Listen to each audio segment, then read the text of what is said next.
listening to the Ditch the Budget podcast, and I am your host, Heidi Ramore.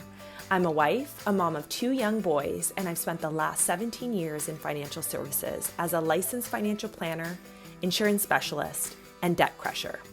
My goal is to show you that there's more to life than counting calories and paying bills, and that you truly can get out of debt and build wealth without the restrictive budgets and complicated spreadsheets.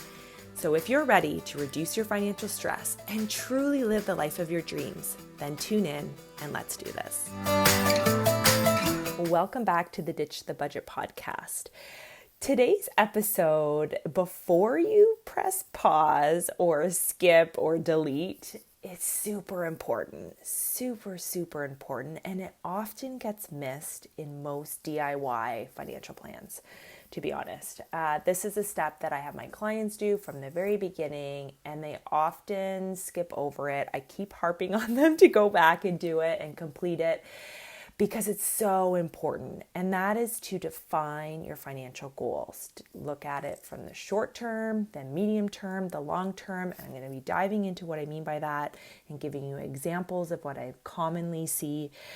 But defining your financial goals is super important for a number of reasons. First of all, if you are somebody that has debt that you are tackling and you're trying to pay that off, you want to know what your financial goal is in mind, because there could be some missed opportunities. And I see this happen sometimes when clients have debt and then they also have a goal of retiring early. But yet they're not putting away money today for their retirement because they have the debt, right? They want the debt gone, which makes sense.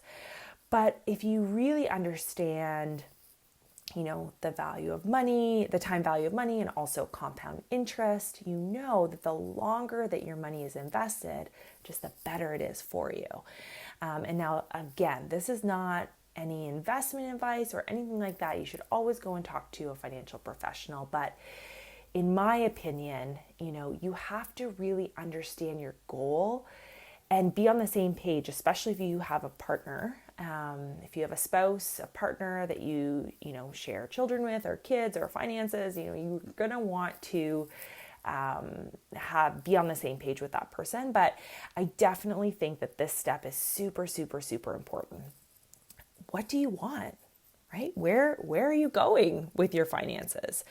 I think sometimes the goal is, and I hear this so often, well, the goal is to save more money. The goal is to pay off debt, but we're not defining it enough, right? Like, those are cute goals and like, good for you, pat yourself on the back. But I'm going to really push you to define them in a very specific way.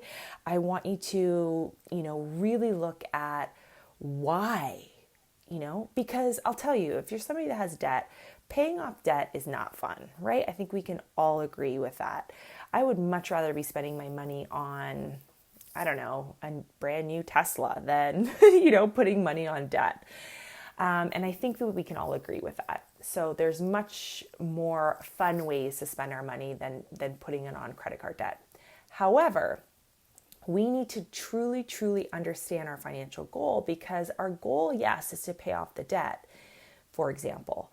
But on the days where you're just like, if maybe your plan is a little bit too restrictive, or maybe you haven't had a vacation, or maybe you're just really craving a spa day, right?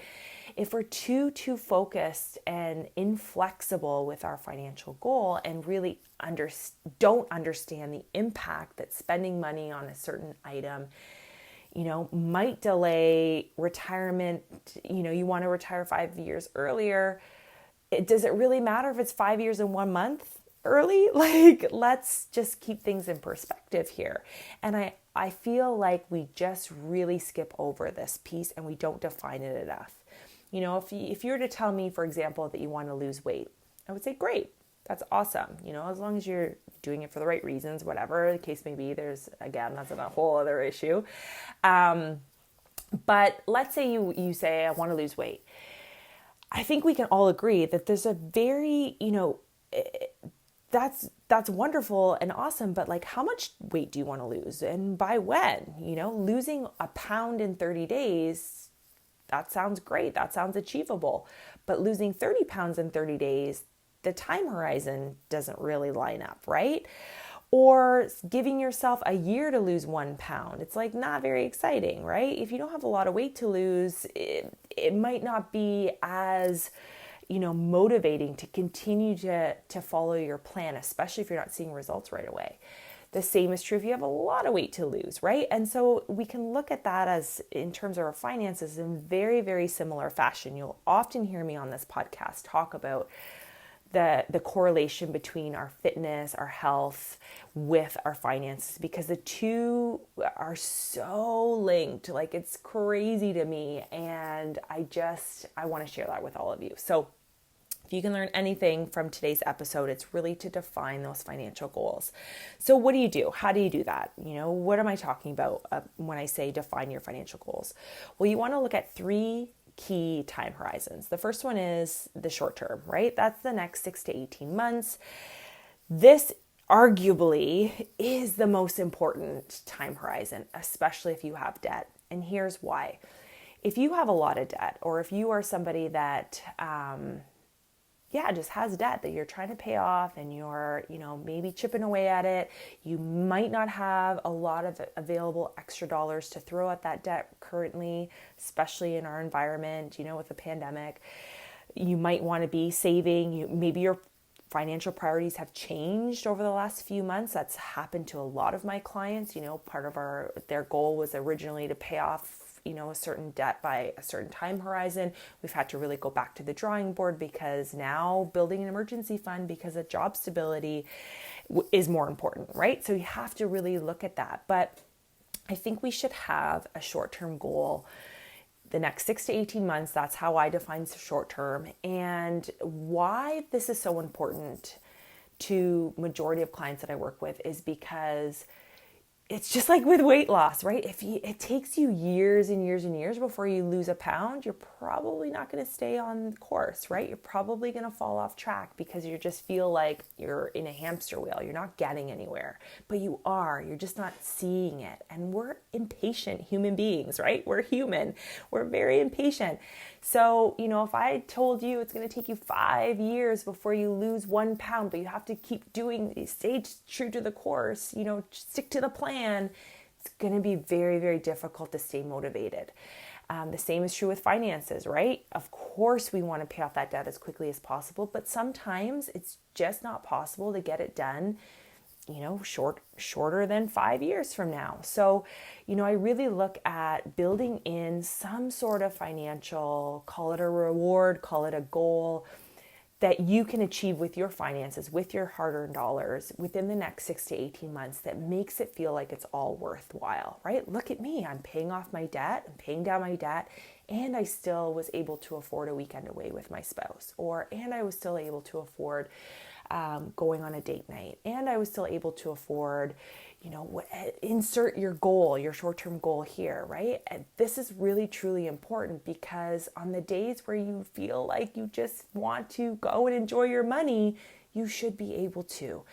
And that's truly my philosophy.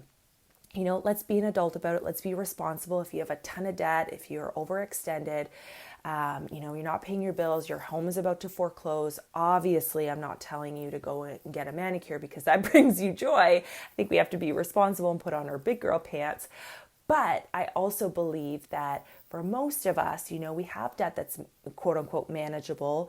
It's probably growing a little bit.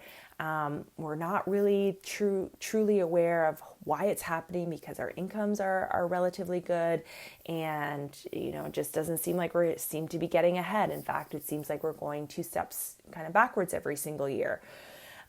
So by defining our goals and by putting in a short-term little fun financial goal, I think is super important. Many of my clients for their short-term goals do things like hire, some help around the home, especially if you're a working mom doing the triple shift now, I think, if you got the kids at home, you're trying to work from home and you're trying to run your home. There's a lot of balls in the air. So maybe it's hiring in a house cleaner to come in once a month. Maybe that's your short-term goal. Maybe it's a date night with your spouse. Whatever it is, I think it's really important that you build that in. for the second time horizon, the medium term. So this is something 18 months to 5 years. This is probably going to be a little bit of a larger purchase. Maybe you need a new vehicle in the next few years. Maybe you're looking to, the roof needs to be done, things like that, right? So building in that medium term kind of financial goal is really, really important. And then of course, the long-term goal. Do you want to retire? When do you want to retire? How much money do you want to retire with?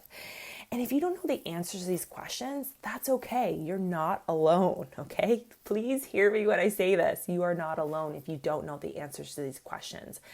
But it's kind of our job as adults in this world to take control of our finances. Let's get really empowered with our money this year. We have a great opportunity to do that this year. And there's so many resources. There's so much content online. I have an online fitness and finance community on Facebook. If you want to just search that group, I'll also put it in the show notes. That's a really great place to find free content. I go live in that group very, very often. There's, you just Google will be your friend. But also, if you really truly want to, level up, I guess I kind of hate that cliche word, level up, but if you really want to take your finances to the next level, which I basically just said the same thing in a different way, but if you really truly want to do that, I do believe that it is important to speak to somebody that's knowledgeable in this area. Send me a message, happy to help. But I want to hear from you. Take a screenshot of this episode, throw it on your Instagram stories, tag me in it. Let me know, what are your short-term goals, in the next 6 to 18 months? What's going to keep you motivated while you're paying off that debt? I want to hear from you. So I hope everybody enjoyed this episode, and we'll see you next time. Bye, everyone.